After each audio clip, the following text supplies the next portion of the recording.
Peace and welcome to the culture here on the Black Star Network. I'm your host, Roger Muhammad. Thank you so much for tuning in and being a part of the conversation. Folks, we got a lot to talk about. First, let's talk a little bit about what's happening of a case of mistaken identity. Should police pay for therapy? We're going to have that conversation. Also, let's talk a little bit about the NBA under investigation by the Department of Justice for its treatment of the Big Three League by Ice Cube. We'll talk a little bit about that. Later on, I'll have special guest Mark Buddington, director of the film Women of the Jury, joining us, and a whole lot more. Stay with us. It's all happening on today's edition of The Culture on the Black Star Network. Let's go.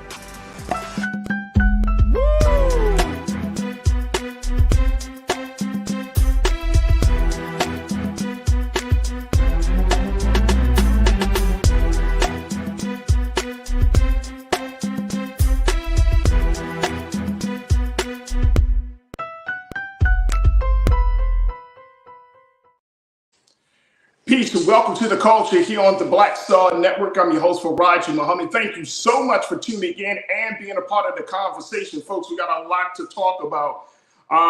First, let's just do our due diligence and let you know that we are streaming on a number of different platforms, including blackstarnetwork.com.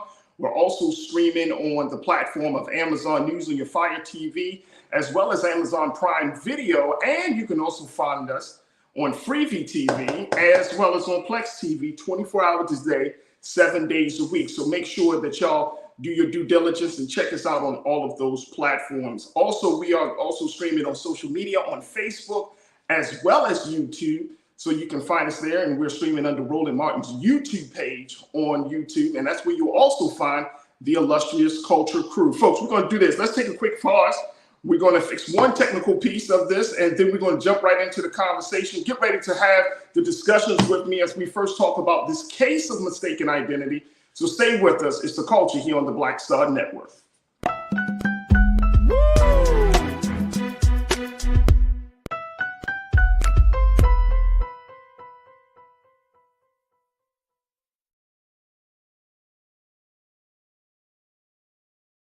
Pull up a chair, take your seat.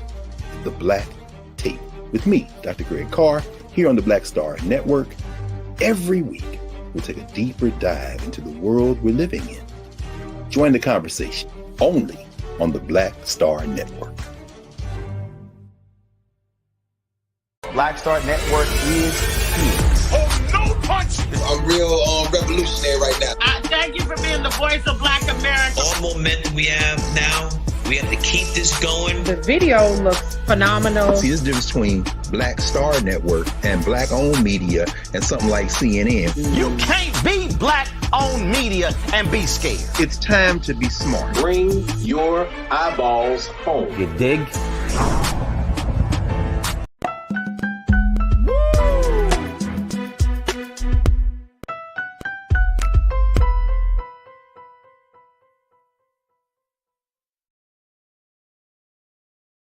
All right, folks, welcome back to the culture here on the Black Star Network. I'm your host, Roger Muhammad. Thank you so much for tuning in and being with us on this Friday. Happy Friday, Culture Crew.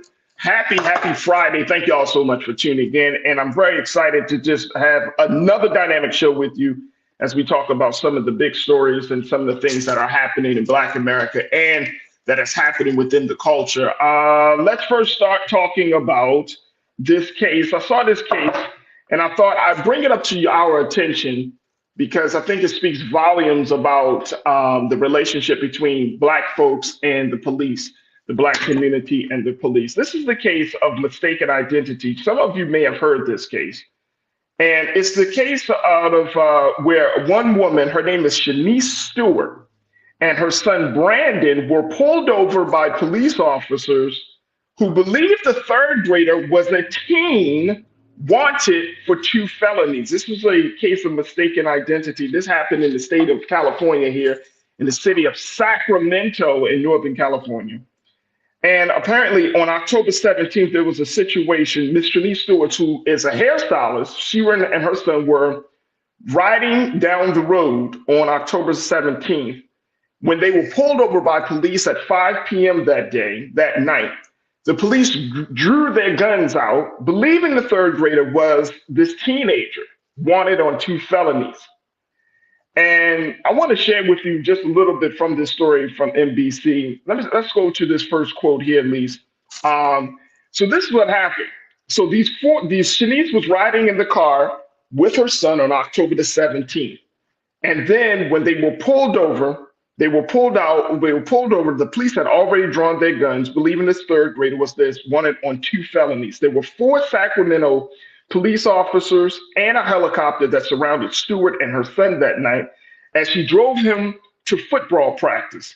Now, Ms. Stewart initially feared the officers would shoot her, but soon learned that they were actually there for her son.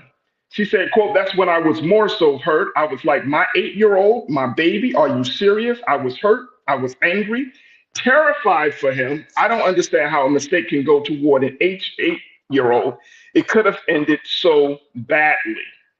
And that's part of this whole situation. The whole situation was this case of mistaken identity and how far the police had gone to try to apprehend this individual who they thought was the suspect. Now, according to NBC News, Sacramento police told them in a statement this week that the officer had been tracking the pair since they left their home.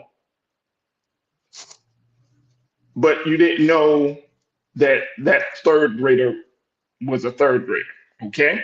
Police were looking for, according to the statement, police were looking for a, quote, juvenile who was wanted for 2 felony warrants, including a warrant for gun possession, and believed it necessary to perform a high-risk stop when they thought they found the suspect. They added that they are reviewing the situation. According to their statement, we must acknowledge that a case of mistaken identity occurred. Our officers provided an explanation and an apology to the mother and her son. Our department has been in contact with the mother since the incident. We recognize the impact that police interactions can have on our community members. Let me show a picture of Shanice Stewart. And at least let me know if there's a picture of Shanice Stewart that you can pull up, Shanice Stewart and her son, Brandon, just to give everybody a sense of what this mother and son were to look like. But the fact is that Brandon, her son, her third grader son, angered and upset. That's them right there. Yep, that's them.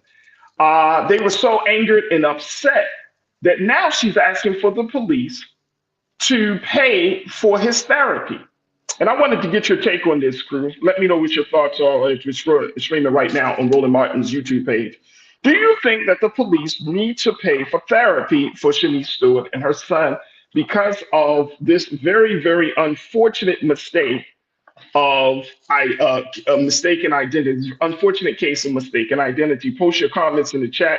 We would love to hear what you have to say on this situation. But this speaks volumes.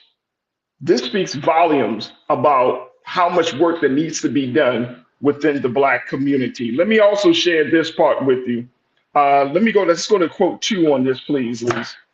When Stewart said that police contacted the day after the incident to explain what happened, she said she had filed a complaint with the city's Internal Affairs Division. Ultimately, she wants a genuine apology and for the department to cover the cost of therapy for her son to heal from the ordeal. She says he's definitely going to have to deal with therapy for a while. He's never been through that before, being pulled over and having a gun pulled out on him. We both are going through pain and suffering, compensation for pain and suffering, because this is going to cause some things in the future. And guess who she has retained for her lawyer in this process, crew? Our brother, a man that we have, that we know. Let me make sure that she is looking for something to be done out of this situation. And she's looking to get some high-priced lawyers and trying to figure out how to move forward. Like, what should she do? But I think the conversation or the question of should the police pay for this level of therapy? I think this is very, very interesting. And I think it would change the game. So let me know what your take is on this. Post your comments as we are streaming right now on Roland Martin's YouTube page. What is your take on this situation? Look, we're going to take a quick pause. When we come forward, Let us know what your thoughts are, and then we're going to continue with some other conversations. But folks, stay tuned. It's The Culture right here on the Black Star Network.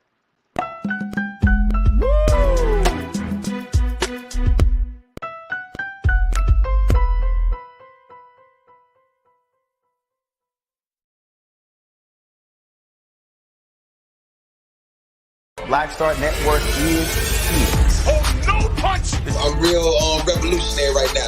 Thank you for being the voice of Black America. All momentum we have now, we have to keep this going. The video looks phenomenal. See, this difference between Black Star Network and Black-owned media and something like CNN. You can't be black-owned media and be scared. It's time to be smart. Bring your eyeballs home. You dig? When you talk about blackness and what happens in black culture, we're about covering these things that matter to us, speaking to our issues and concerns. This is a genuine people-powered movement. There's a lot of stuff that we're not getting. You get it, and you spread the word. We wish to plead our own cause. Too long have others spoken for us. We cannot tell our own story if we can't pay for it. This is about covering us. Invest in black-owned media. Your dollars matter. We don't have to keep asking them to cover our stuff. So please support us in what we do, folks. We want to hit 2,000 people, $50 this month, raise $100,000. We're behind 100,000, so we want to hit that. Y'all money makes this possible. Checks and money orders go to P.O. Box 57196, Washington, D.C. 20037-0196. The Cash App is $RM Unfiltered. PayPal is R Martin Unfiltered. Venmo is RM Unfiltered. Zelle is Roland at RolandSMartin.com.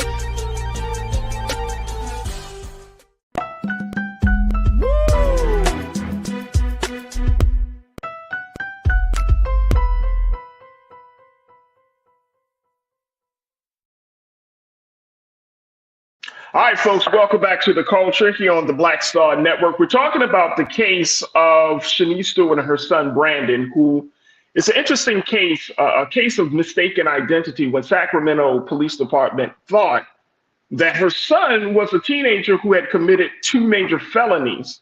And so they pulled Shanice Stewart and her 3rd grader son over with guns drawn, police cars everywhere, and even a helicopter to shine a light on her car as a result of this apprehension of this quote unquote suspect, only to find out that the person that they were after wasn't Shanice Stewart, it was her 3rd grader son. And when they found out that the boy was only in 3rd grade, they just simply said, oh, we're sorry.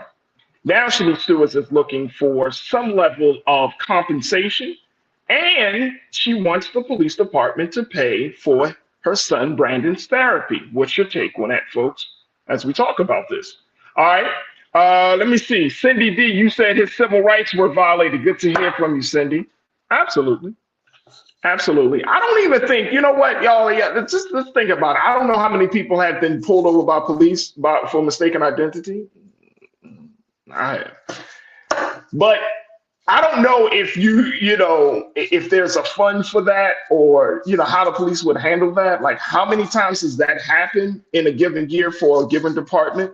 But it would be interesting to know, do they set aside money for that? Do you kind of pay out a little bit for that? Because most police departments just kind of say, oh, my fault, and just kind of move on. So it is interesting. Yeah, Conscious Thought, you said the police would not treat that mother and her son that way if they believed them to be human beings worthy of humane treatment. I agree. I agree, Conscious Thought. Thank you, brother, for checking in. Pauline, you said they should go on TV and make an apology. Absolutely. Yep. I understand that. Conscious Thought, you also said therapy is the least that the police should pay. I think if the police paid, you imagine, y'all, if the police paid for therapy each time they did something traumatic, maybe that will help curb the violence, the brutality. I know there have been some calls for police to when somebody is brutalized, that it should come out of the pocket of the individual officer and not just the department. I know there have been discussions about that. But I haven't heard too much discussions for police paying for therapy. So each time your officer brutalizes brutalizes a citizen, and the citizen has the right to choose whether they want to go to therapy or not, the police should cover it. Can y'all imagine that to be? That would be a dope ass policy. ABX girl, you said, good to hear from you, ABX girl. You said New York Police Department has full insurance. They are so rich. New York City just writes out checks instead of court. Absolutely. Some of these departments are huge. New York has one of the largest departments. Los Angeles has one of the largest departments, which it should because the cities are large. But I could only imagine if they can do something like that. If they set aside some of these police departments, I'm not sure if it's across the board, AVX girl, but maybe you can tell me, or anyone else in the chat can tell me. Some of these departments do set aside money just for these type of cases, or it may not be a mistaken identity case, it might be a brutality case, right? Like when these states give money to the police department, they have to account for the fact that you're going to have a certain number of cases that will have to be settled in court. Some past cases, some current cases that want to require compensation. And so it is going to be interesting, to say the least, how the police department should hold that.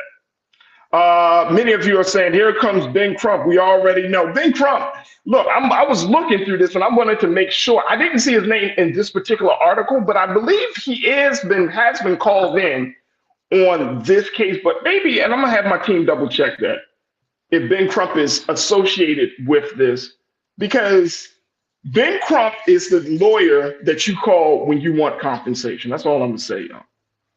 He understands the situation, and I'll never forget when he said, my role is to come into these places, to these cities, and break the banks of these police departments. And so that way, that's how he believes a form of justice would work. You break the budget of these police departments with multi-million-dollar lawsuits, they're going to think twice about brutalizing Black and brown folk. So I think that is, I mean, if you're a lawyer, you're going to have to eat the case, right? I mean, I think that is true. Real Brooklyn, you said, I think the Sacramento Police Department needs to review their police officers' vision requirements. No part of that picture tells me that he is a person with multiple felony warrants. Here's the thing, and I'm gonna change as we kind of just end this out. The thing is, they've been tracking them since they left the house. Real Brooklyn, I think you and me, bro, can understand as grown-ass men what a little boy looks like. Lisa, let's show that picture one more time. Let's show that picture one more time. Look at this. How do you look at him walking out the door, his stature, his beautiful curly hair, and you track them? This is got to be one of the worst police situations. One of them, in terms of mistaken identity. How do you take a little boy like that and say, oh, he looks like a teenager? That is crazy. And I'm with Ms. Stewart on this, y'all.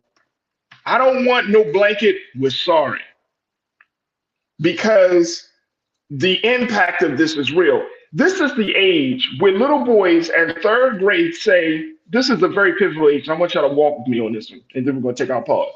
This is the age where little boys start to come into their own and start to see things about the world and say, you know what, I want to be this person or that person.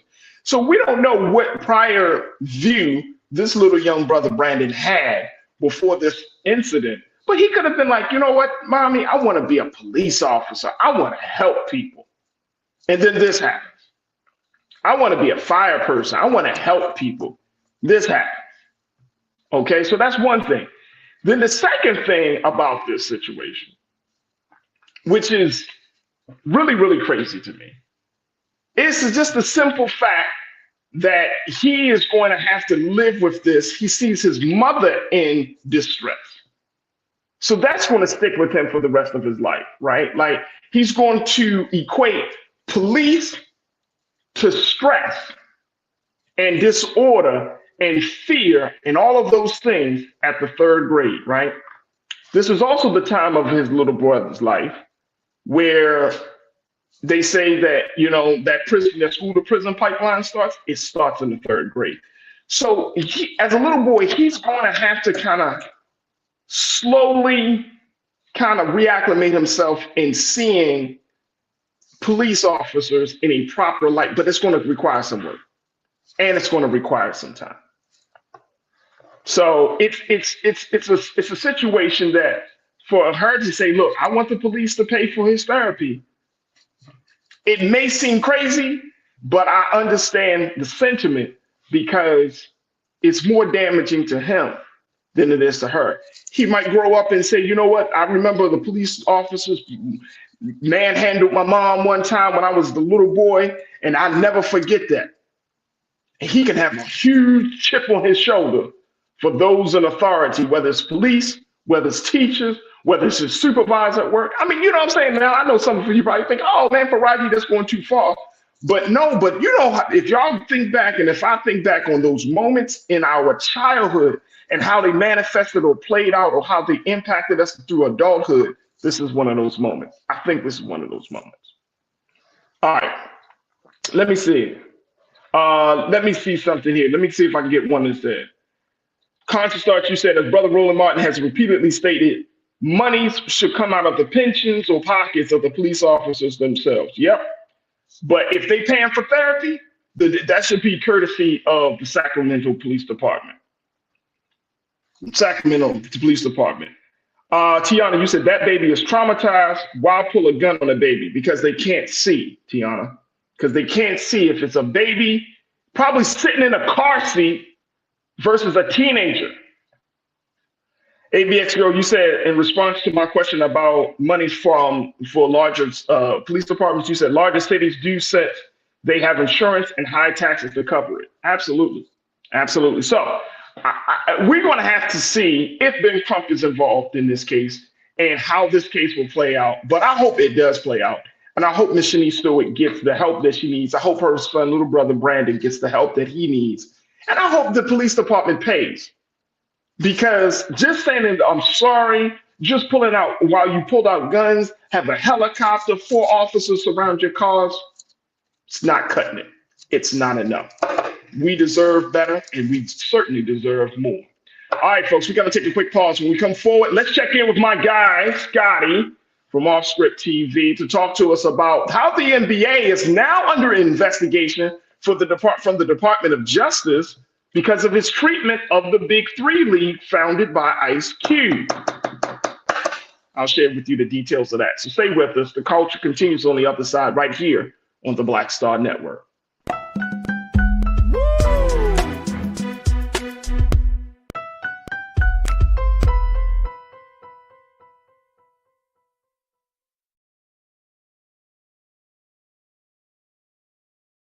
Pull up a chair, take your seat.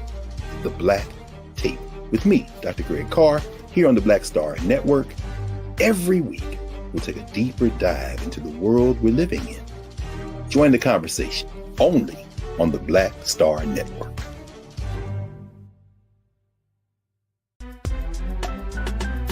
I'm Faraji Muhammad, live from LA.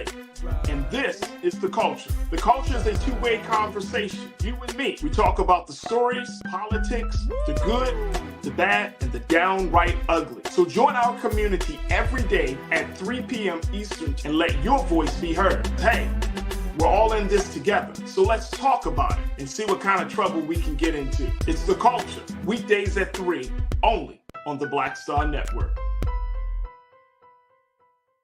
When you talk about blackness and what happens in black culture, we're about covering these things that matter to us, speaking to our issues and concerns. This is a genuine people-powered movement. There's a lot of stuff that we're not getting. You get it, and you spread the word. We wish to plead our own cause. Too long have others spoken for us. We cannot tell our own story if we can't pay for it. This is about covering us. Invest in black-owned media. Your dollars matter. We don't have to keep asking them to cover our stuff. So please support us in what we do, folks. We want to hit 2,000 people, $50 this month, raise $100,000. We're behind 100,000, so we want to hit that. Y'all money makes this possible. Check some money orders. Go to P.O. Box 57196, Washington, D.C. 20037-0196. The Cash App is $RM Unfiltered. PayPal is R Martin Unfiltered. Venmo is RM Unfiltered. Zelle is Roland at RolandSMartin.com. Folks, Black Star Network is here. I'm real revolutionary right now. Support this man, Black Media. He makes sure that our stories are told.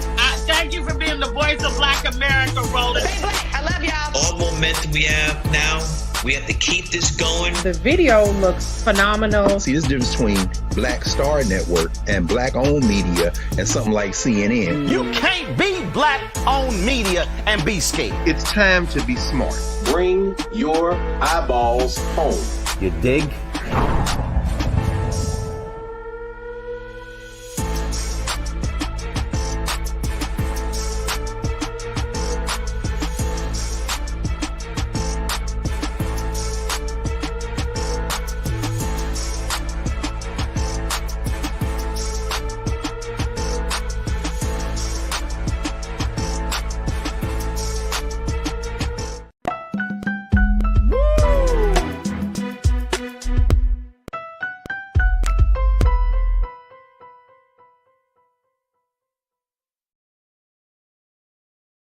All right, folks, welcome back to The Culture here on the Black Star Network. I'm your host, Faraji Muhammad. Thank you so much for tuning in. I see some folks are still kind of chatting about the situation out of Sacramento with our sister, Shanice Stewart, her son, Brandon.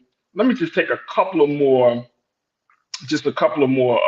thoughts on this, and then we're going to shift gears and talk a little bit about what's going on with the NBA. Truth is power. Truth is power. Welcome. Good to hear from you. You said the reason why these officers do this is because they pump so much money into qualified immunity for police protection that they don't have no fear of any. That's why we have to vote. And I think to your point, truth is power, I think you're making a great point. I think a lot of money is to protect police, whether it's through qualified immunity or also if you look at the policies of the Fraternal Order of Police, the FOP, in any state, they are there. They're not going to kick out bad actors within the department. They're going to do their part to protect them, to ensure that they're going to get some sort of, they're going to still get some sort of severance or ensure that they're going to get any type of money. But they're not there to say, you know what, shouldn't be a police officer. Therefore, you're not getting our resources. You're not getting our protection. So to your point, truth is power, I think that is true that there are a lot of money is going into protecting officers instead of departments and saying, look, it's only the right thing to do. It's only the right thing to do. Because there's no way in 2023, police departments should be making these kinds of mistakes. Okay, let's not expect, because there's no department that's perfect. So yes, they can make a mistake, but here's where they can change it. Just because they made it's a case of mistaken identity, doesn't mean they shouldn't do right by the families who are affected the most by it. And that's a different thing, folks. Like, we all gonna make mistakes. How you recover from the mistake determines the type of person that you really are. How you make amends determines the type of character you have. What is the character of these departments? It's one thing that, and I know sometimes we get excited that we have Black folks in positions of power and leadership, at the chief or as the captain or, in these very high ranking positions. But then at the end of the day, it's like, if you're the captain over madness, the chief of bullshit, you know what I'm saying? Or you the major of tomfoolery and foolishness, like, what does it matter? What does it matter? What does it matter to have a Black face in position of power if that Black person don't think about other Black people? If you're not going into that position and to really change it, and I'm talking about making one or two substantial changes, because, after a while, people are like, all right, you can't completely reform the system. Okay, but one or two substantial changes to a system as dysfunctional as our relationship between Black folks and the police, one substantial change can mean a world of difference. If Sacramento Police Department were to say, hey, we're going to make officers pay, we're going to pay for we started a fund for mental health services. So when officers do abuse the citizens, we're going to back up the citizens in that case. Makes a world of difference. Makes a world of difference. So we're going to keep our eyes on this situation, but I wanted to, truth is power, I wanted to recognize your point, and I think it's a very, very good point. And I think that we have to keep in mind that Black faces in places doesn't always mean that we're going to be seen or in the right spaces. Didn't mean to rhyme, but I'm just saying. We need to look at substantial change. And in 2023, I don't want to hear no officer saying, I didn't know. I wasn't thinking. We're sorry. In 2023, after supposed racial reckoning of the summer protests about the verdict of George Floyd, around the killing of George Floyd, you mean in 2023, we're still making these types of mistakes? Please. All right, folks, we're going to take another pause. When we come forward, let's talk about the NBA and DOJ. Stay with us. It's The Culture here on the Black Star Network.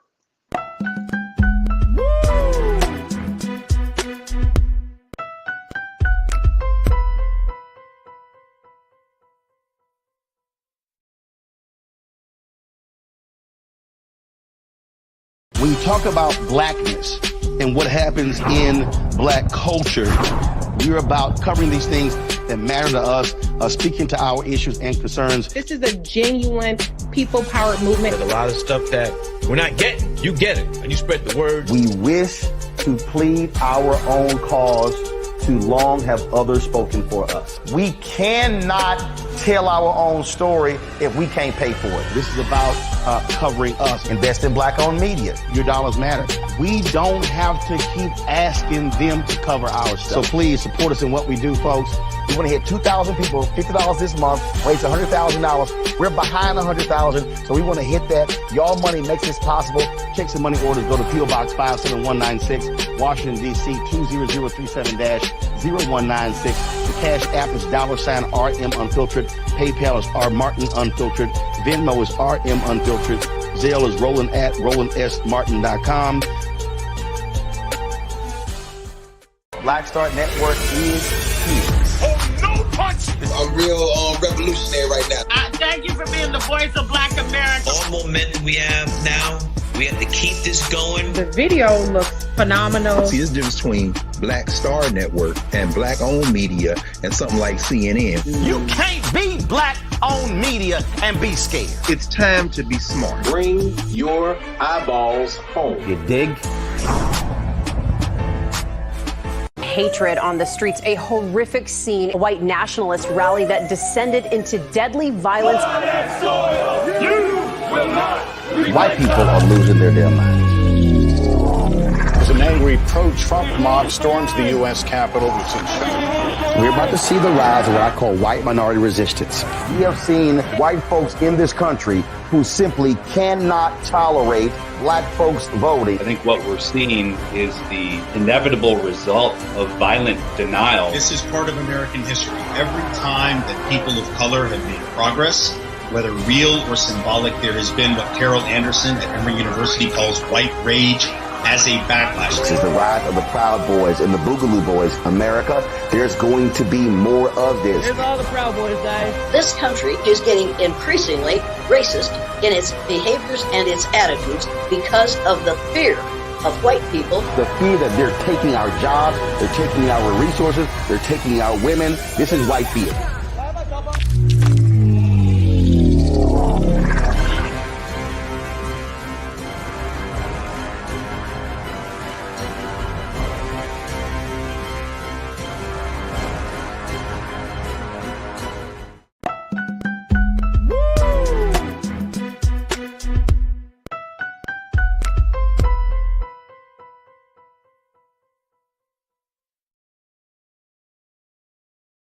All right, folks, welcome back to the culture here on the Black Star Network. I'm your host, Faraji Muhammad. Happy Friday.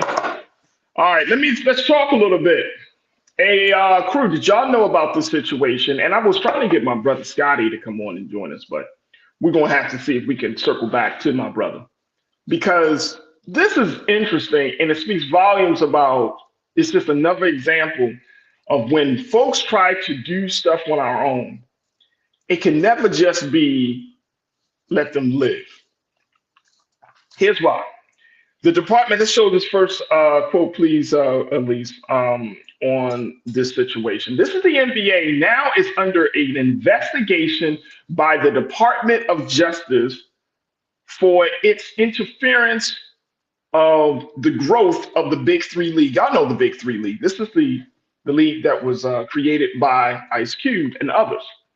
Well, the DOJ filed an inquiry last month into the NBA allegedly using their name and popularity to prevent sponsors from working with the Big Three and discouraging TV networks from giving the growing league exposure.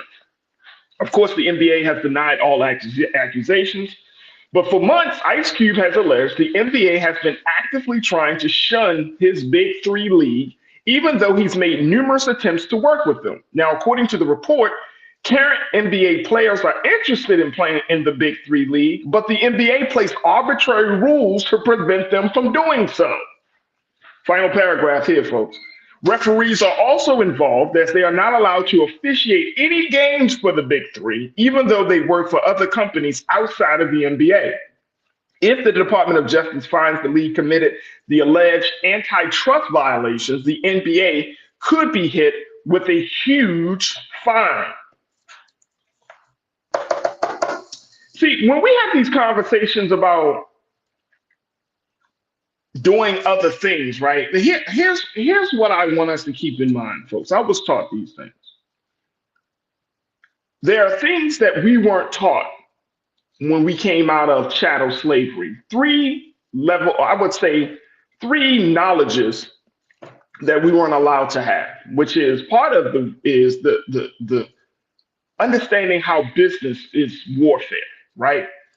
So when we came out of chattel slavery, we thinking like, oh, okay, we're free and we're in this new place.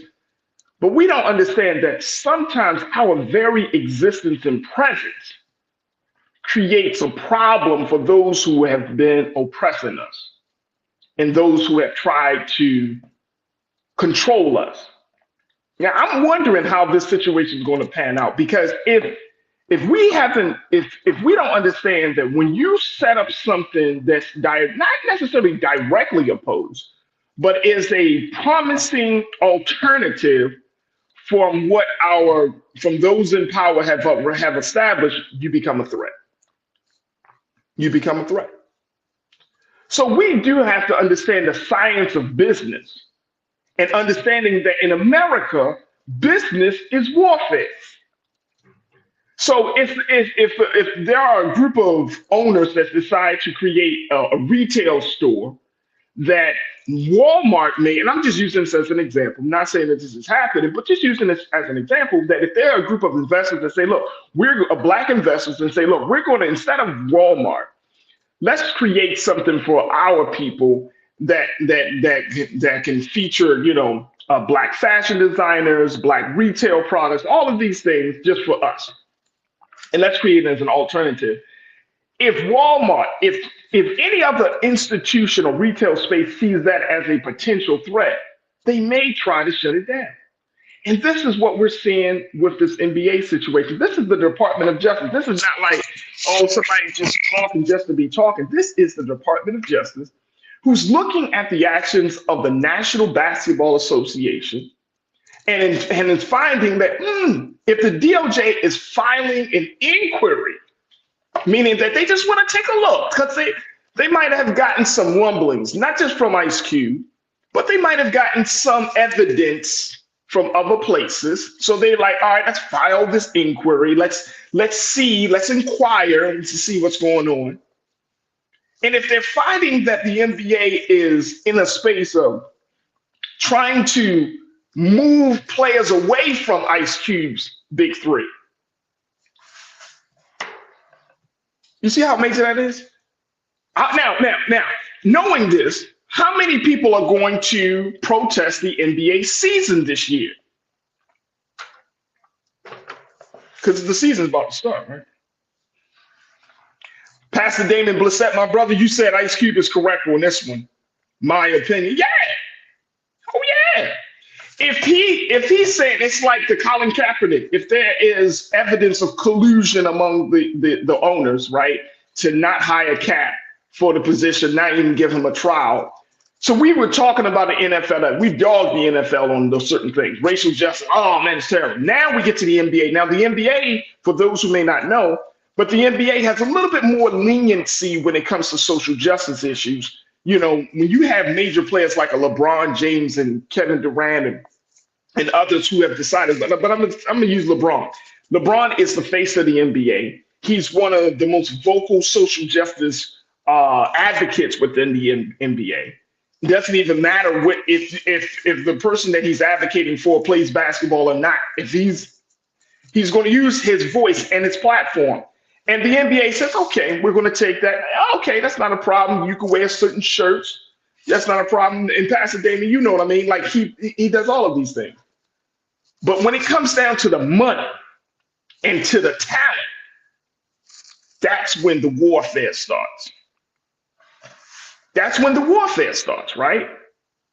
Because you're not going to start siphoning money off of the NBA to support your big three league. Now, this is the big three. This is not the NBA, folks. This is an alternative space. Matter of fact, in the same piece from Complex, this is where this story comes from Complex, LeBron James, Kevin Durant, DeMar DeRozan, James Harden, and more have played in summer leagues such as the Drew League. And so if they played in other leagues during the summer to keep themselves in shape, to keep themselves on point for their games, but they can't play in the big three. The allegation goes farther in saying the alleged squash of the Big Three League also goes as far as NBA owners being averted from investing in Ice Cube's company. What are they doing to this man? And why are they doing it? Why do they see Big Three as being such a threat? Y'all see what I'm saying? Now, I know you might not view, some of us might have issues with Cube and his politics, but the man is under attack. The man is being shut out from this situation, right? If he has gone to the NBA and said, look, here's my league. This is what I'll adjust the schedule so it doesn't interfere with this. And I just want to get, and the NBA tell you, no, we're not doing that. And then they go to another league during the summer. Referees can't officiate your games, right? You can't even have owners invested in your platform. Talk to me, y'all. Talk to me. Talk to me. Pastor Damon, you said the Big Three doesn't compete with the NBA. It runs during the summertime. Facts. That's why that part about the Drew League coming up. So you got your star players playing in the summertime for the Drew League, but they can't play for their brother. Okay. Taylor, lack of accounting skills and business education will shut it down quicker than anything. Absolutely. Absolutely. Real Brooklyn, you said Congress enacted the antitrust law to check corporate power, but today these laws seem to maintain the corporate dominance. Unfortunately, Black businesses seem to be negatively affected by this. Great point. Great point. You don't like my music? You said Liz Warren ran on antitrust in 2020. That's mainly why I supported her. So you have this thing seeing, and we see this in the corporate world, right? To your point, right, Real Brooklyn, to the point where if a tech company, we look at like the social media world. I know that like Facebook or Meta, the company Meta behind Facebook, behind all of this, Instagram, Meta is a major company in that if another company tries to get into the same business, the same space, that Meta can't, there are those antitrust laws where you can't try to infringe upon the growth of another company by using your dominance in the market space? Come on, man. Come on, man. So what I'm saying here is, as we close this out, what is going to be the response from Black America? Now, how many of us are going to be like, well, I don't like Ice Cube because of his politics. He sat down with this person. He talked about this. He done it like that. But does he deserve, where he started a league out of the desire to want to create an alternative playing space for Black players and for other players and for past and current players? He started a league. Now, I remember, and y'all may remember this, when he first started the league, a lot of people laughed at Ice Cube about this. They like, man, that league is not going to do nothing, man. Nobody gonna come to you and watch your games. But that league has actually grown in popularity, right? And you know how you know you're a major somebody? When the big somebody starts taking notice of you, right? When the big somebody starts looking at you and saying, I don't like how the little somebody is moving, so let's put some roadblocks, let's put some barriers up so the little somebody don't become a big somebody. And that's what we're seeing here, folks. So again, I'm asking the question, how many of us are planning to boycott the league this year? If the DOJ fines, and they're going to hit them with a fine, but culturally, beyond the compensation, just the simple fact that if this inquiry leads to the fact that the NBA, in fact, have done things to prevent Ice Cube's Big Three League from growing, from expanding, from being invested in, is how many of us are going to boycott the NBA? Boycott the NBA. Pastor, you said, Faraji, did you see the LinkedIn has banned Isaac Hayes III, founder of Fanbase? Same deal. And I'm glad you brought that up, Pastor Damon. If again, when we start stuff, we don't understand, y'all. We don't understand, see? We don't understand that sometimes when you start an alternative platform, and I'm saying this, we've talked about Big Three, now we talk about Fanbase, we can even go as far as to say Black Star Network, right? If it's not supported by the people, then guess what's going to happen, folks? It's going to get into a space where it leaves that institution, that space, that platform open to be destroyed by the big somebodies in the space. Now, that's why we always talk about, hey, look, Roland, you heard him. I talk about it everywhere on this space. We say, look, invest in Black media, invest, help us. Because at the end of the day, this is warfare. Business is warfare in America. It means that you're getting a piece of the American pie. It means that you got eyes on your product, your space, your platform, where somebody else has lost their potential customers, their potential revenue. It's warfare. So I'm very interested. I'm very interested that in seeing how this situation plays out. Kathleen, you say, I don't think my opinion matters here. What do the players say? Great point. Great point.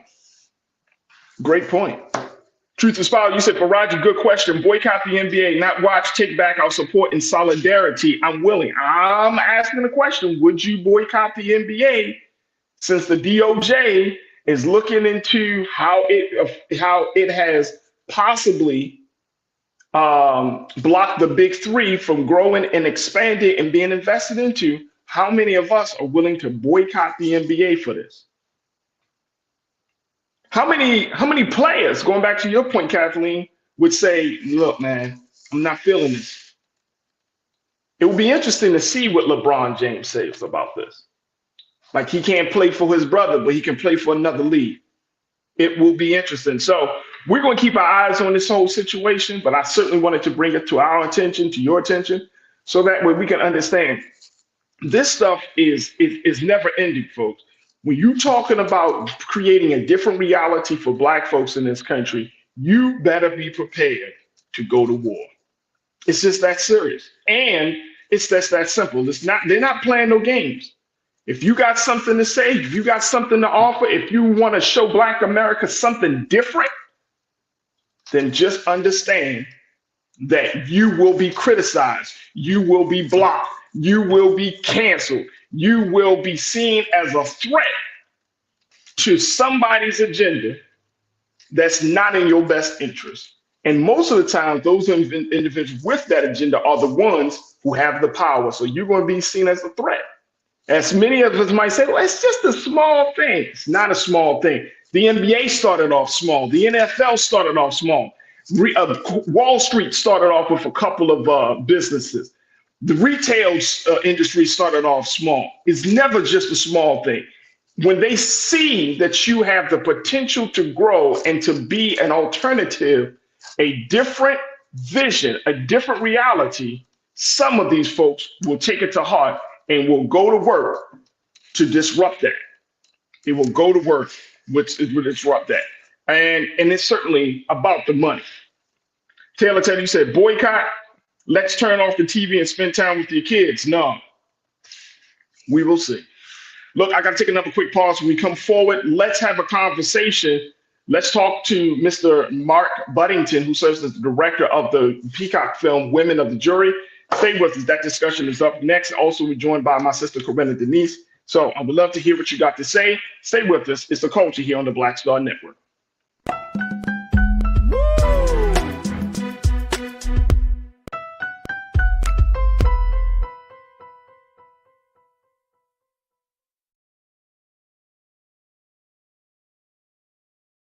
Folks, Black Star Network is here.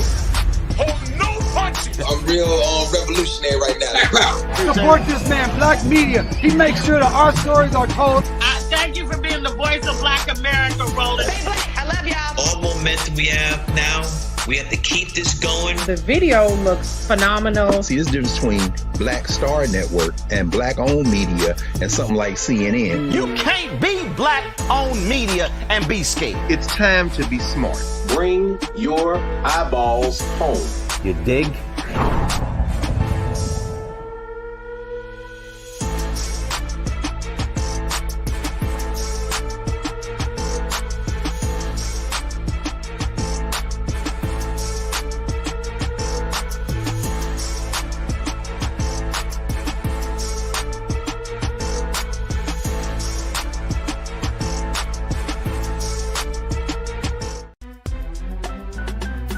I'm Faraji Muhammad, live from LA.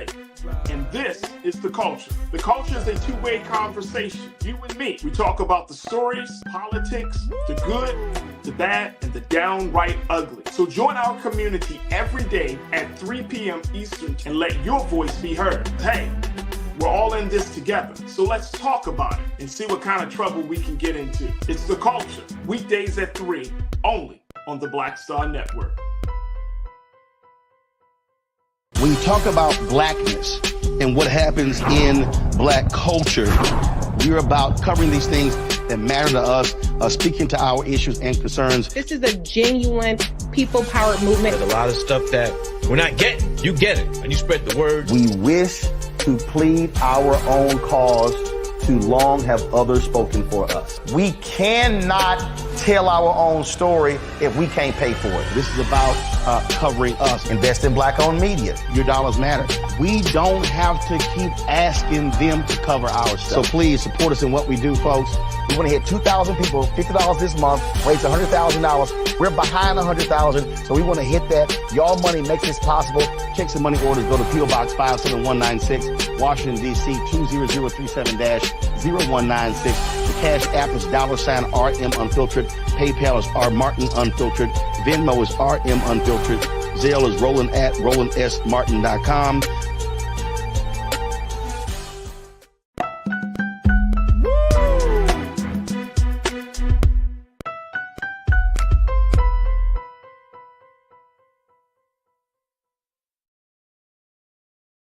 All right, folks, welcome back to The Culture here on the Black Star Network. I'm your host, Faraji Muhammad. Thank you so much for tuning in and being a part of the conversation. And happy Friday, folks.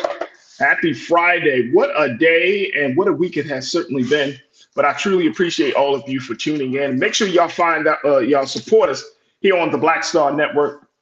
Go to our website today, download the app for free, follow us on social media under Black Star Network, and most importantly, give something to help continue to power this digital movement that we're in. So you can go to our website, you can see all the past shows that we've done.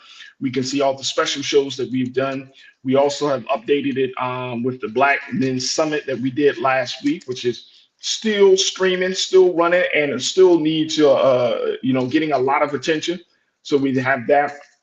Of course, Roland Martin's content, all of that is all on our website at blackstarnetwork.com. And again, you can download the app on any device for free. And we would greatly, greatly appreciate it. All right, folks, let's talk a little bit. I'm going to switch gears before we talk to Mark Buddington. We're going to switch gears because I saw this story and I thought that this would be a great discussion to talk about the importance of preserving our history. And let me just say this before I go into the details of the story. This is one of those things where racism, white supremacy, runs so deep in this country, y'all. It's ingrained when we are born, and it becomes a nuisance even when we are dead and gone. Y'all hear me? That's how deep, that's how entrenched white supremacy and racism really is. All right, now use that as the foundation. As I talk to you about the story, and we got my sister Corinna Denise, who's going to be joining us in a few moments to kind of talk about this. Take a look, folks. This is coming from the city of New York, where a New York museum is looking to change the remains collection practice. Yeah, folks, this is coming out of the Griot. We saw this, but it speaks volumes. The American Museum of Natural History now holds around 12,000 sets of remains, including the bones of indigenous people and enslaved Black people. But now they're having an issue because they're trying to determine what's the best and most humane way to hold on to these remains, where a lot of these remains were taken. I'm gonna use that word, folks. This is exactly what it is. It's taken without the consent of the families of these individuals. All right, let me share this with you. Lisa, let's put this quote on the screen, please. The New York Museum announced this month that it is pulling all human remains from public display and will change how it maintains its collection of body parts with the aim of eventually repatriating as much as it can and respectfully holding what it can't. American Museum of Natural History President Sean Decatur, who in April became the museum's first Black leader, said that for the most part, the remains in the collection were acquired without clear consent of the dead or their descendants. He said, I think it's fair to say that none of these people set out or imagined that their resting place would be in the museum's collection. And in most of the cases there also was a clear differential in power between those who were collecting and those who were collected.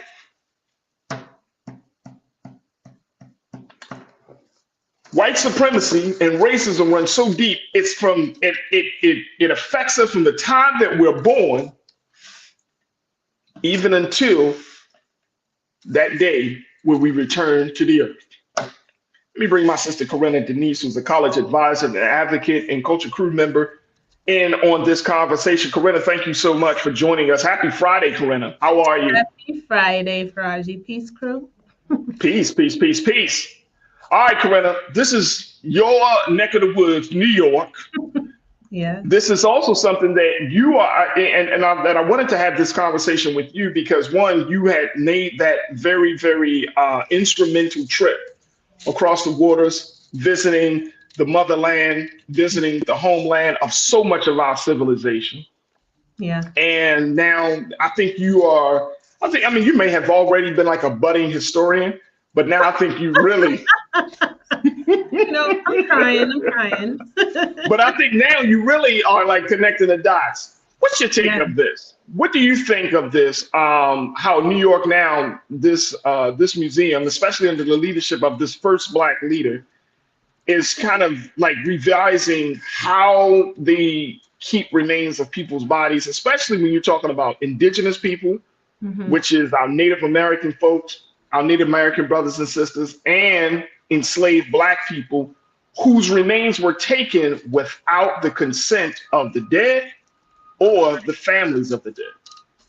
I mean, the first thing that comes to mind is respect, right? Right. And I'm really happy that the new leader is taking this initiative to, rightfully return these bodies. And, it stirred up some feelings in me, Faraji, when I first saw this article, not only because I lived in New York for 7 years, so I'm a New Yorker. I have been to the American Museum of Natural History many years ago. So I honestly can't recall if that was something that I actually saw. But to your point, being in Egypt, also known as Kemet this past summer, a lot of the folks on the tour with me, when we were in the National Museum of Egyptian Civilization and we saw the mummies, they're kind of like in a secluded room.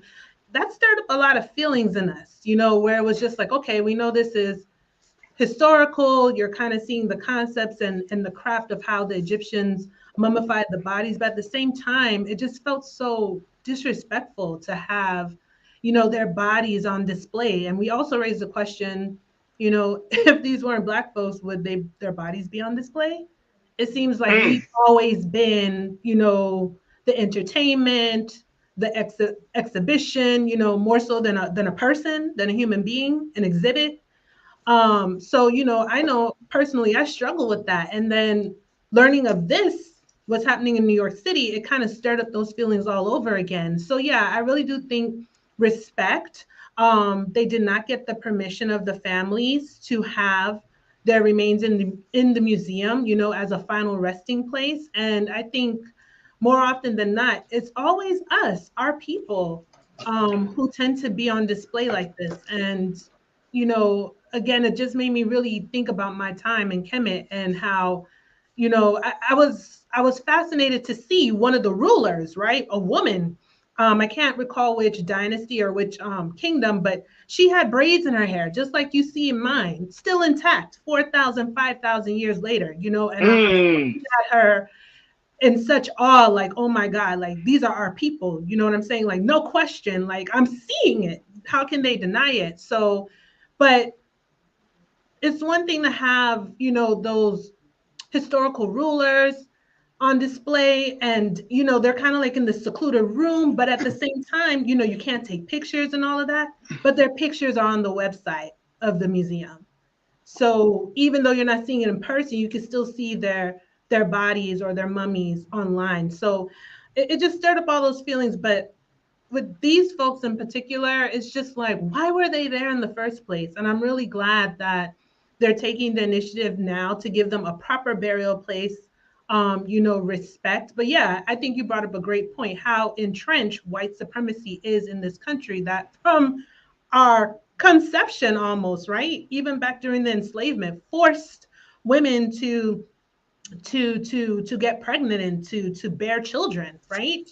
And all the way, through enslavement and then overcoming that. And then even in death, like there's still like this disrespect and desecration of our human bodies in particular. So yeah, I'm glad they're making this move, but yeah, I really just got to that place of feeling so uneasy, of being in awe, but at the same time, like, should I be seeing this? You know what I'm saying? Like, I would rather just looked at the glyphs on the walls than to right. And see, look, we're going to take a quick pause, but it speaks volumes about this ongoing, I think, fight, conversation, the culture of the integrity and the autonomy of Black bodies, right? Like we have to understand that our very bodies is sacred, right? And so when you defile the human body,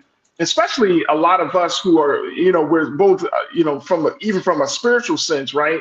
Like the whole idea there, of course, there are some traditions where you don't even burn the body, regardless of if the person suffered from sickness or anything like that, that you don't burn the body.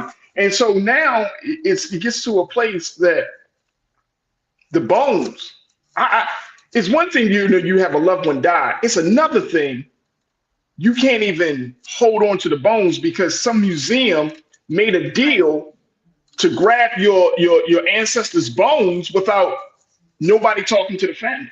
Mm-hmm. You know, the same way that they ask for permission just for, artifacts that people may have possessed to put on display in the museum, you would think, right? But, for a human body, we're just going to take it. No, they ain't going to do that. Because you know why? Because Corinna, it's black bodies. Right. It's black and our Native American brothers and sisters, our indigenous brothers and sisters, right? So we can just let's just lump them all in black folks, right? Black and red folks. So when you put bodies like that, nobody is thinking about us, man. Nope, not at all. Nobody's thinking about the fact that, you know what? Maybe I do want to hold on to my ancestors' bones. Suppose your ancestor was someone great and powerful, and you just grabbed up the bones, and you just move them into a museum, and then you ship them to another space, and then you ship them. Yeah. And it's just, and it does something to your spirit and soul when you can't lay your ancestors to rest in the proper way. Look, we got to take another pause. When we come back, crew, I'd love to get your take on this, as we talk about how one New York City museum is looking to change its remains collection practice. And give me your thoughts on this. Talk to me and Corinna about this. Share your thoughts. We're streaming live on Roland Martin's YouTube page. And of course, stay with us. It's The Culture here on the Black Star Network.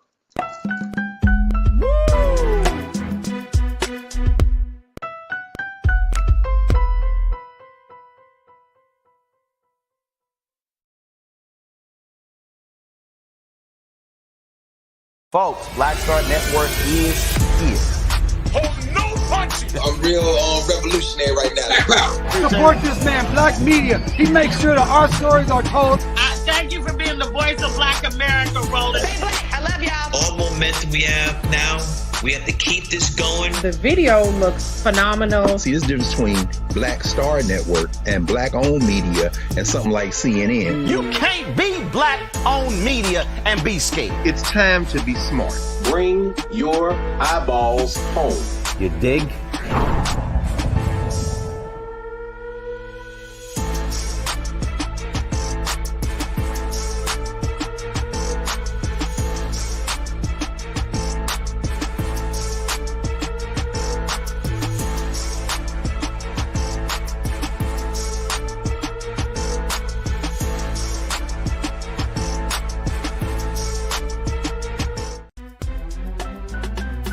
I'm Faraji Muhammad, live from LA.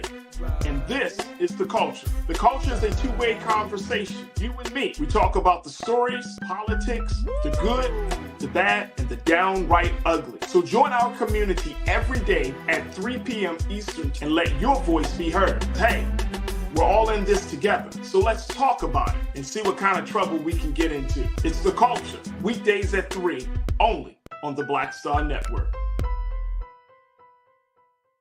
When you talk about blackness and what happens in black culture, we're about covering these things that matter to us, speaking to our issues and concerns. This is a genuine people-powered movement. There's a lot of stuff that we're not getting. You get it, and you spread the word. We wish to plead our own cause. Too long have others spoken for us. We cannot tell our own story if we can't pay for it. This is about covering us. Invest in black-owned media. Your dollars matter. We don't have to keep asking them to cover our stuff. So please support us in what we do, folks. We want to hit 2,000 people, $50 this month, raise $100,000. We're behind 100,000, so we want to hit that. Y'all money makes this possible. Checks and money orders go to P.O. Box 57196, Washington, D.C. 20037-0196. The Cash App is $RM Unfiltered. PayPal is R Martin Unfiltered. Venmo is RM Unfiltered. Zelle is Roland at RolandSMartin.com.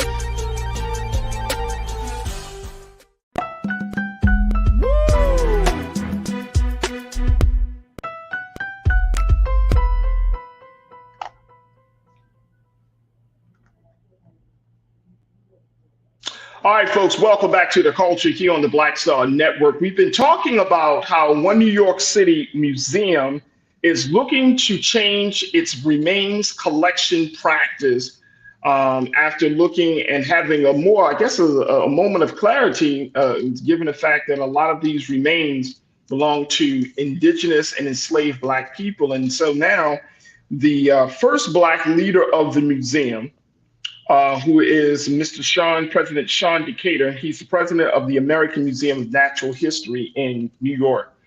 He became the museum's first Black leader in April and said that the remains in the collection were acquired without clear consent of the dead or their descendants. Now, the process, and I want to bring my sister Corinna Denise back into this conversation. Corinna is our Culture Crew member and joins us on Fridays.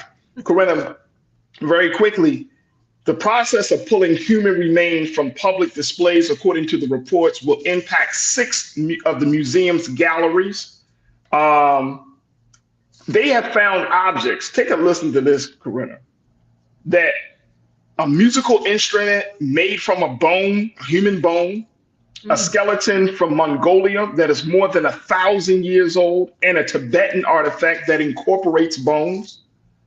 So they have all of these different artifacts and pieces, but the crazy part of this is still human bone, right? Like this is not like stone, this is bone. So you're making instruments out of bones. And one of the things that was said in this report is that a lot of times you can tell those who were doing the collecting versus those who were being collected. So that's the thing. Now, here's the thing also, folks, I want us to keep in mind that there has always been conversations about bones and human remains. It always it's an ethical conversation within the anthropology space that a U.S. law that was passed back in 1990 created a legal process for some Native tribes to recover ancestral remains from museums and other institutions. In a letter to museum staff, President Decatur said about 2,200 sets of remains at the museum fall under that category. That Native tribes can retrieve those ancestral remains and give them back. 2,200 sets. Now, the reason that they decided to even move forward in this process of collecting bones, a lot of these bones were collected from the 19th and 20th century. And guess what, Corinna? They were collected by individuals who wanted to see, who were researchers looking to prove theories about racial superiority and inferiority through physical attributes. Racism, white supremacy is a hell of a drug. We're always the experiment, aren't we? Always the experiment. The first one they'll think to take into the lab and just do some experimentation, dissection on, right? Something too in the article, Faraji, just reading, mentioning 12,000 sets. I was just thinking, like, why? Like, what was the initial intention? Well, obviously, I think it was experimentation, that they're still there, and they just took these bodies of people who lived, who breathed, who walked the earth. You know what I mean? Just no respect. It looks like some medical schools didn't want to respond when being, contacted for further details to see why, or, I wonder if they can even identify or even trace like who the blood relatives are, who should be still well and alive, right, Faraji? To actually give these people a proper burial. So there's so much that goes into this. And you know what? It's just so sad that we're in the 21st century and we still have to hear, oh, the first Black leader.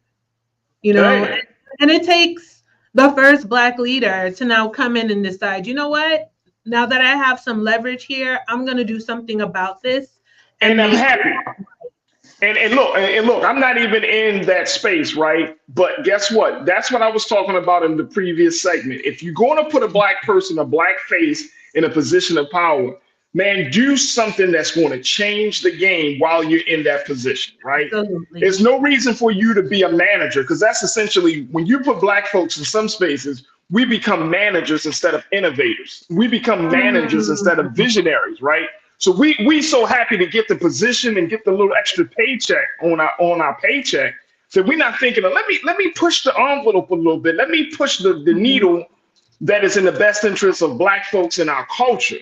Let me do this. Let me make a little fuss about this, because this is in the purview of his work. I'm speaking of President Sean Decatur of the American Museum of Natural History. This is in the purview of his work. So if he brings some level of closure and justice, yes, that would be significant. And that's also, huge.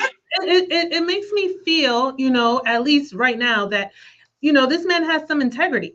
That's that what I'm he saying. cannot just be complacent to see and then be in a position to do something about it and then not do anything about it. So I think this is very important and significant. I would imagine that, this has been a conversation happening for years. But now it's become magnified. So I really look forward to seeing the outcome. And I hope that they are able to successfully contact some of the, ancestors of these folks, blood relatives, so that they can give them a proper burial. And you know what, as far as this, emptying out some of the museum's collections, oh, well, I mean, there are plenty of other artifacts that they can collect to replenish. So, absolutely. I think that's the least of their concerns. You know what I mean? It's about the respect and the dignity of our ancestors and, giving them a proper burial. And I highly doubt, I hate to say it, but you know what? I shoot straight. I highly doubt we would see any white folks on display. Like, I just don't see that happening. If I'm wrong, tell me I'm wrong, show me I'm wrong, please. But just based on history and experience, I highly doubt that we would ever see that. Look, I told y'all, racism, even when we dead. Taylor, you said inhumane, look like those carnivals and fairs with people on display. That's right. We have always been researched and studied. We have always been put on display from the size. I remember, and I forgot the woman's name, the sister's name, but they were talking about the first Black woman that was put on display at a carnival, at a fair, because she had a bigger backside. And so to white people, she was like a quote unquote, and I'm not using this to throw shade on our sister, on our ancestor, but she was considered to be like this freak of nature simply because of the size of her hips and her backside. So they would travel around the different parts of the country. Y'all can look up the history on this. Travel around different parts of the country to put her on display, to show her off, to expose her. Like, look at this individual, look at this person, right? And Sarah Bartman, thank you to my team. Sarah Bartman, y'all look at the story of Sarah Bartman. And this is a very real story. A Black woman that was used seen as a thing because simply of her body shape. And at the time, because that's abnormal to them, so they decide to put it on display, but it's common to us as a people. But because we just seem so out of the ordinary for them, oh, you're foreign, you're ancient, you're odd, you're an object. You're not absolutely. And the same thing, and team Lisa and Chris let me know, like we're always up for research. I remember the sister that came from Baltimore that's been used as the prototype for the medicine and Johns Hopkins. And there's a huge conversation about Oprah Winfrey trying to pull out her story. But there's a Black woman that serves as the prototype for study. Henrietta Lacks. Thank you again, team. Henrietta Lacks, where they used her body, her cells, and it became really the foundation of a whole study of how to deal with human cells under different circumstances, right? So we're always being used, especially Black women. We talked about too, Henrietta Lacks and Sarah Bartman, but we're always being studied by this system of oppressors, and it's only right. It's only right. If the least that the museum can do under this President Sean Decatur is to return some of these ancestral remains to Native Americans, that's right, then we should be calling for that too. Yes. As Black Americans, we should say, wait a minute, hold up. So if enslaved Black people were a part of those remains, aren't we justified in getting some remains from our family? That's right. But if we're so caught up in just thinking about today and not thinking about the past. Because that's what the culture will do for us, right? Yeah. Corinna, like it will just keep us thinking about today and not thinking about what happened yesterday, or not even thinking about what's going on tomorrow. We're just thinking about today, then we're not having that conversation. But that's the conversation we need to have. Well, you have to know your past to know where you are in the present and where you're headed towards in the future, right? You ever seen that movie Sankofa? Of course. Yeah, so it's like you got to know where you come from to know where you're going, right? Absolutely. And I hope New Yorkers will definitely, stay abreast of this, get involved, and just Black people as a whole. Because again, and I just want to give some credit where credit is due. I'm glad that the new leader, and what is his name, by the way, Faraji? President Sean Decatur. President Sean Decatur, thank you for having integrity to take the initiative to do this, because I know a lot of times being in positions like that, there could be a lot of pressure, a lot of naysayers, but I hope that, you will continue to move forward to make a wrong just. So there it is. There it is. All right, we got to take another quick pause. When we come forward, let's talk to Mr. Mark Buddington, who serves as the director of the film Women of the Jury. We're going to talk to him about the film, talking about how we are, and it's important to tell our story on film, and a whole lot more. Stay with us, me, Corinna, and you. We're going to have this conversation with Mr. Buddington, and of course, we're going to have it just for the culture right here, exclusively here on the Black Star Network. We'll be right back.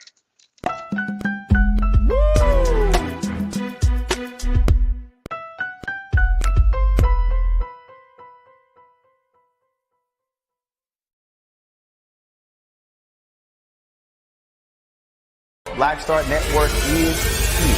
Oh, no punch! I'm real revolutionary right now. Thank you for being the voice of Black America. All momentum we have now, we have to keep this going. The video looks phenomenal. See, this difference between Black Star Network and Black-owned media and something like CNN. You can't be Black-owned media and be scared. It's time to be smart. Bring your eyeballs home. You dig?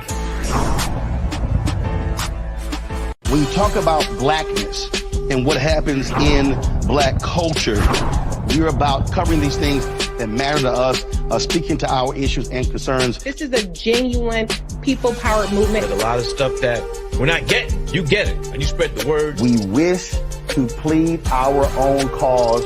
Too long have others spoken for us. We cannot tell our own story if we can't pay for it. This is about covering us. Invest in Black-owned media. Your dollars matter. We don't have to keep asking them to cover our stuff. So please support us in what we do, folks. We want to hit 2,000 people, $50 this month, raise $100,000. We're behind 100,000, so we want to hit that. Y'all money makes this possible. Check some money orders. Go to P.O. Box 57196, Washington, D.C. 20037-0196. The Cash App is $RM Unfiltered. PayPal is R Martin Unfiltered. Venmo is RM Unfiltered. Zelle is roland@rolandsmartin.com.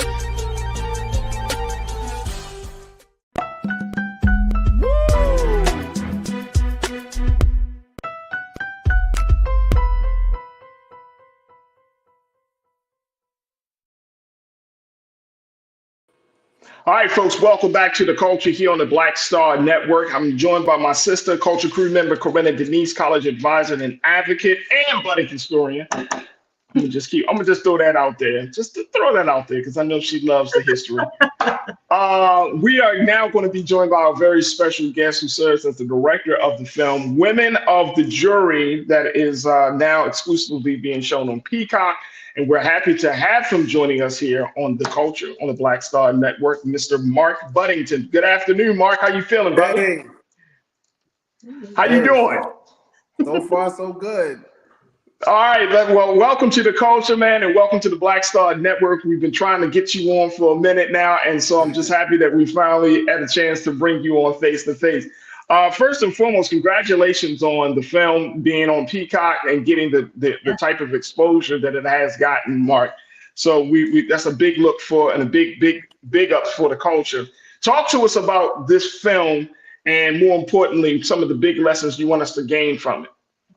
Well, the film was, kind of where, like, you want to show women power on different diversity of women coming together and fighting for a cause to be able to make good decisions together, and trying to basically stand together as Black women. That was the main cause I was really going for. See how most Black women don't, especially in different age groups, they have different opinions on how things come out.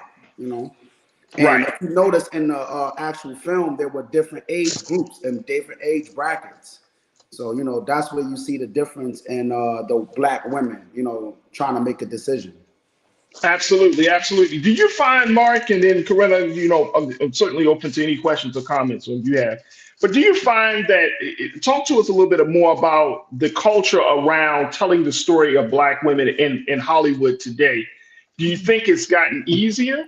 Has it gotten harder? I mean, because there's more conversation about Black women, I think, right now in our culture than it has been ever before, right? Right. Whether it's when you're talking about making history, professional, personal development, I'm constantly seeing on my timeline, Mark, something about a Black woman.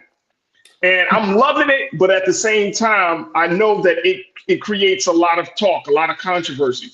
Do you tell us about some of the energy around this film? Was it a little bit harder for you to tell these stories, or what? Well, this story, when I first thought of the story, Maverick came to me with the idea, and they wanted to put something like this together. And my idea was right away, cool. Like, I know there's a lot of things that happen where Black people have problems, as far as if you look at even the case itself. The case was basically about two Black men. They go into the store, and they one was a bad guy, like he was trying to rob the store. Like, he had a bad day, he was trying to rob the store, as you can see. And it was a Chinese guy, a Korean guy, and he was in the store, and he tried to defend himself, and by mistake shooting one of the guys. There was like a scuffle over the gun, and end up being shot. So in that case, it was like the women, they wasn't there. There wasn't no cameras or nothing like that, and they had to come together as Black women to make a decision on, should this guy get away for killing our Black man, or should they let this guy get away with it, or should they send him to jail and on a death penalty? And as you notice, Black women get this thing where it's like they're very aggressive, or certain things, they all straight-minded or one way. And it's hard because you don't want to give off that race card right away, especially in this film. That's why I tried to make it to where they had some type of feelings or thought process, where it was actually intelligence of a conversation, of a thought process, where they wasn't just being racist to the whole situation. And I don't want to give away the ending. I want people. Yeah, don't give away the ending. Don't give it away.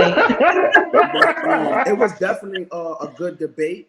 It was really a good debate, and the women, they stepped up. And being a Black woman now, and this culture that we're going through right now, and it's hard because I know people didn't want to see 12 women just in general, just doing that. They're like, well, why wasn't no guys? And sometimes you have women that are going to step up to make that decision that guys wouldn't make the decision. It could have just been biased, and they was actually able to sit down, conversate, and come to a unanimous decision.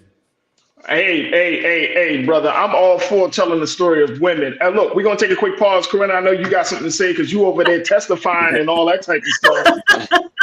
You know. So we're going to take a quick pause. When we come forward, more conversation with director Mark Buddington. His film is Women of the Jury. It's streaming on Peacock. Make sure y'all check it out. But more conversation about women in film and, of course, about the culture when we return right here on The Culture, right here on the Black Star Network. Yeah.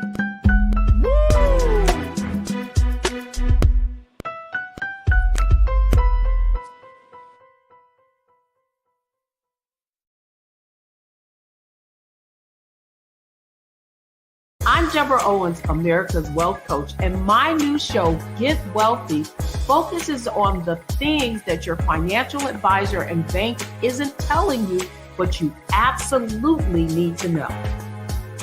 So watch Get Wealthy on the Black Star Network.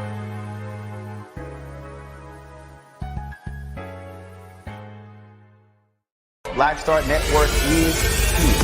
Oh, no punch! I'm real revolutionary right now. Thank you for being the voice of Black America. All momentum we have now, we have to keep this going. The video looks phenomenal. See, there's a difference between Black Star Network and Black-owned media and something like CNN. You can't be Black-owned media and be scared. It's time to be smart. Bring your eyeballs home. You dig?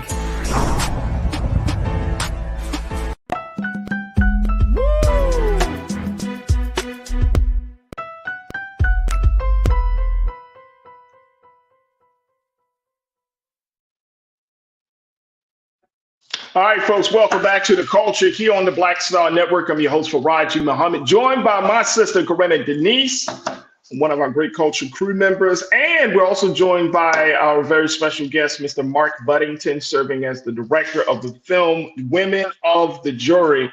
And Mark has made a film about Black women and talking about just some of the trials and some of the cultural challenges that Black women face, especially as it relates to this story. Corinna, what's your question for Mark? Hey, Mark. I really like the name of the movie, Women of the Jury, and I really like the concept behind it that, you know, you're focusing on Black women.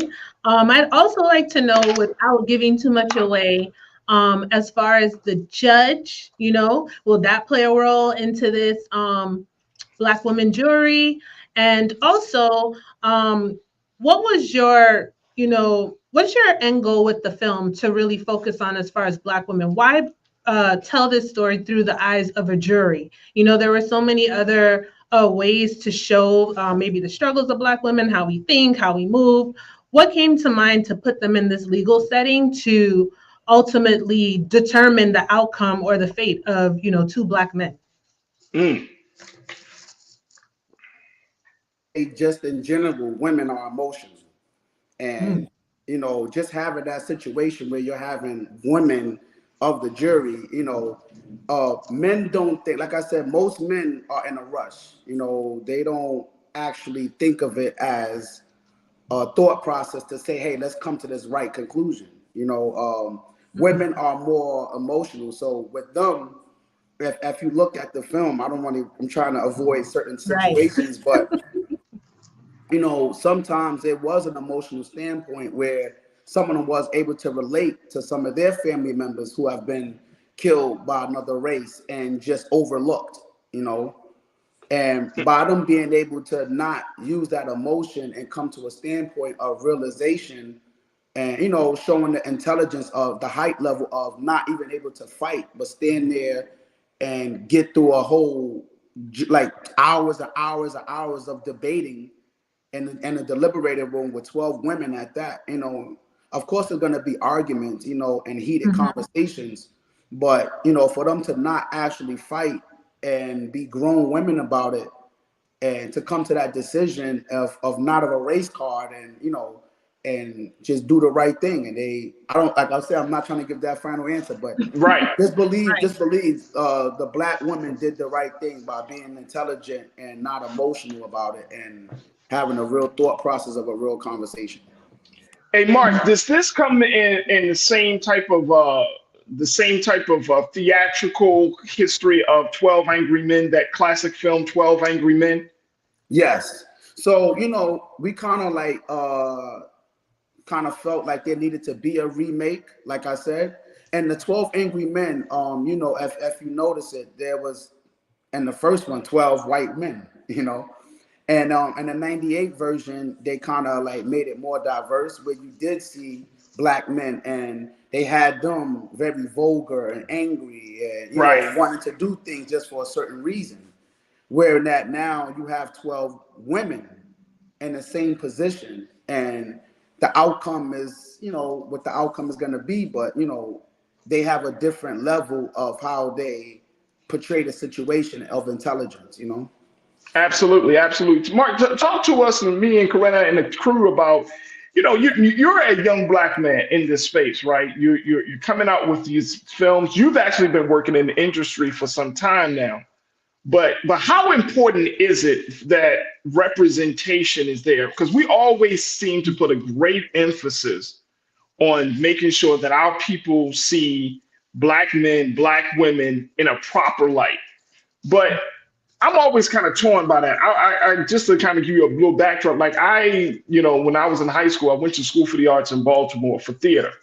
Right. And, there's always people that's like, oh, we need to see black folks in a positive light. But I'm like, telling stories is going to require us to not see black folks in a positive light, right? Just for the interest of the art and the importance of storytelling. How do we walk that line? How do we present ourselves to the world as being this very powerful people, but at the same time still keeping the integrity of the storytelling process? So as you can see, there's one character that I really focused on. I sat down with her. It's an actress named Kalima Gaddiston, and me and her like so cool. And we kind of like thought of this process because my thing was, I don't know if you guys seen the movie House Party 2. It was Zora. So I kind of bought that Zora character from college, and I brought her into this film. Like I kind of changed her, molded her a little differently. But me and Kalima kind of wanted to make this character where you're gonna see her be in those positions where she has an emotional standpoint for where she's fighting for our black people. Like she doesn't care or how it is. Like she's gonna say how she feels. Like no matter what, even if it feels racist, even if it feels vulgar, she's gonna speak her mind all the way through and give you those emotional standpoint of how black people, what we went through and how they see us, to where we gotta fight back and let them feel our pain. And give them the same results that they would give us, like fry him. And that's how she felt, even if it was the, Caucasian lady, the white lady, another friend of mine, Alex Carmes, who did a great job.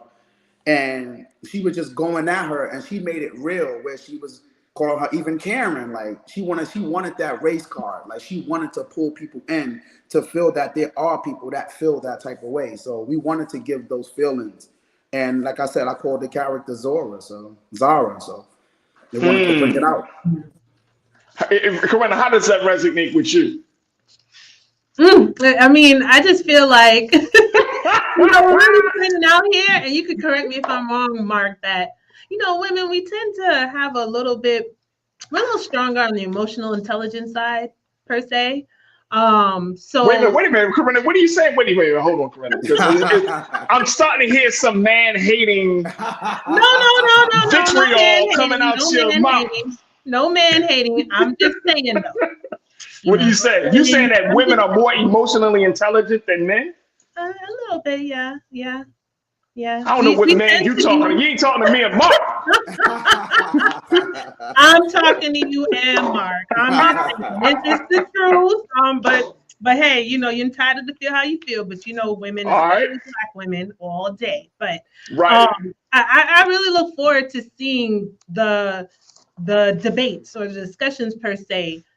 Between all of those women sitting in the jury room, right, deliberating. And I think it'll definitely highlight, what those emotions feel like to be in that position, like you're holding someone's fate in their hands. And, what are they going through as individuals, as human beings, feeling that way, knowing that they have to decide what's going to be the outcome for another human being. So I'm really glad to see the focus on women. As a woman, I'm really appreciative of that. And like I said, I really look forward to hearing the debates and the discussions, like the dialogue, as far as the emotions and how they come to make, what ultimately has to be an informed decision, and kind of like the tug of war, the back and forth and the outcome. Right. I want to also give a shout out to one of my writers that I work with a lot, Walter Fredericks, because sitting down with him, it was like really not like you said, it was a lot of heavy dialogue, and it wasn't easy because you want to make sure all of these women have different opinions and different emotions about it. So when I was casting, I was handpicking these women and making sure that me and him talk so that these women can deliberate exactly how they would look and feel at their situation.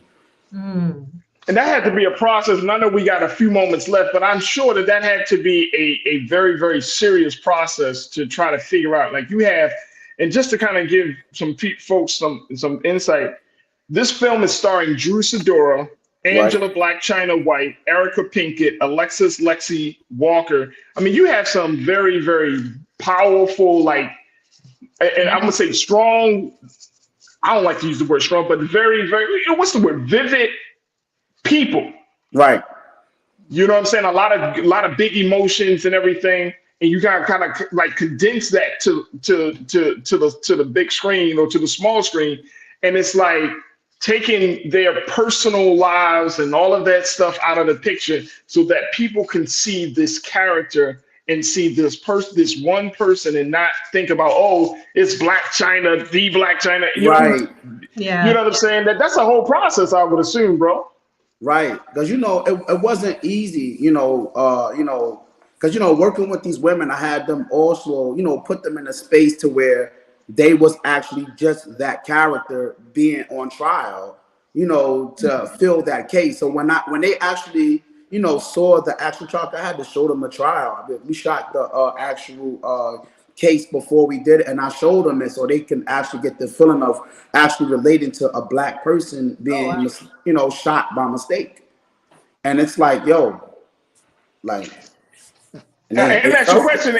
And Mark, I know we got a couple of minutes left, but did these women come to the table like having an understanding of the significance of being in the space, even though it's on film and this is part of the movie?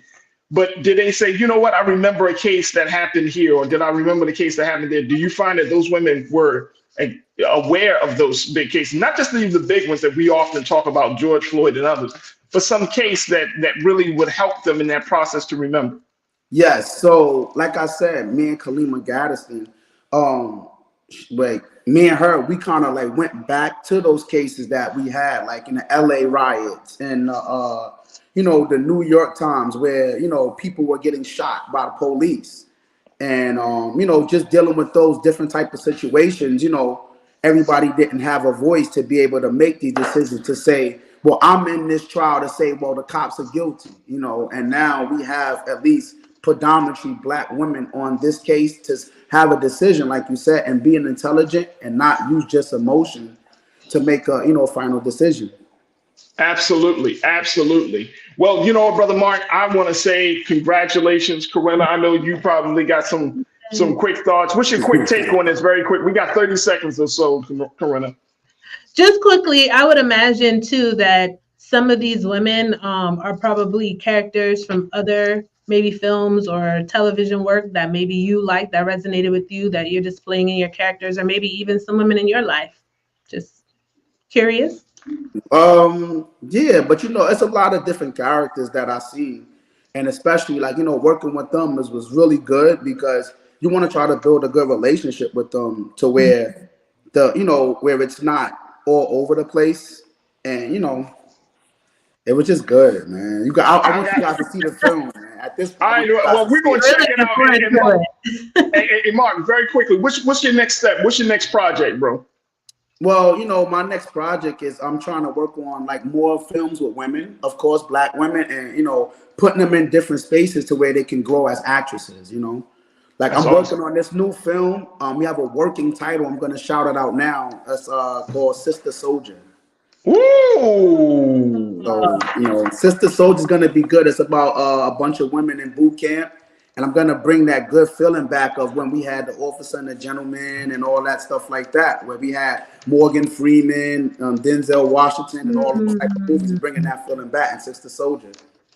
Hey, so who's behind this? Who you got thinking of? You got some studios and you got some distribution? That right there. I got to keep on the hush. But check out. I also got this other one called Slide. So Slide is also going to be a big one too. So. Well, thank you for telling our stories. I'm telling you. Hey, look, Mark, we got to keep in touch. We got to make sure we bring you back to as we move forward. Hey, man, you're doing it so big and you're doing it so important. And I'm glad that you're incorporating our sisters in this process. And thank you for being so good for the culture, Mark Buddington. No, thank you. I appreciate it. Absolutely. All right, Mark Buddington, director of the new film, Women of the Jury. You can see it streaming now, folks, on Peacock. There it is right there. There we go. There we go. Right. Bringing on that New York horns right there. There New you York go. horns. There you go. All right, Mark. Thank you, brother. Truly appreciate you. All right, thank Corinna, you're welcome. Corinna, thank you so much for your time today, sis. It's always a pleasure to be joined by you and your expertise. And I hope I didn't step on your toes too hard with the emotional intelligence, but you know. No, I mean, we just not friends after the show, though. Okay, very good. No, we will be. You'll get over it. You'll get over it. It's all good. See, I gotta have the emotional intelligence to even accept that. You're like, well, you'll get over it. You'll be good. But I will say, you always hold us in high regard. So thank you for that. Try to do my part. I'm trying to do my part, right? Change the game, break up the vicious cycle of disrespect. All right. Corinna Denise, thank you so much. Make sure y'all follow Ren on all social media platforms. Ren. At Ren84. Thanks for IG. Peace, crew. You're welcome. Peace. All right, folks, that's going to do it for us. I thank each and every one of you. Thank you so much, Culture Crew, for tuning in as always. Thank you to my dynamic production team. I want to thank King Keenan. I want to thank Joel and Shannon, Chris, and Maddie for joining us, as well as my producer, Lise. Thank you. Folks, make sure you go to blackstarnetwork.com, download the app, follow us on social media, and give something to help us continue this great digital space that we're in, to just find all of the dope content, all of the latest shows, past shows, the special shows that can all be found right now on blackstarnetwork.com. All right, folks, that's going to do it for us. Make sure you follow me, yours truly, at Faraji Muhammad. I'm on Instagram at The Real Faraji. I love to connect with you. I love to build with you and so much more. So make sure y'all do your due diligence and follow me on Instagram and Twitter, as well on X, rather. And I would love to connect with you. As always, never be afraid to challenge what's wrong, stand for what's right while being yourself in the process. God willing, we will talk on Monday for another exciting edition of The Culture, right here, exclusively here, only here on the Black Star Network. Stay tuned. Up next is Rolling On Unfiltered at 6 p.m. Eastern Standard Time. Peace.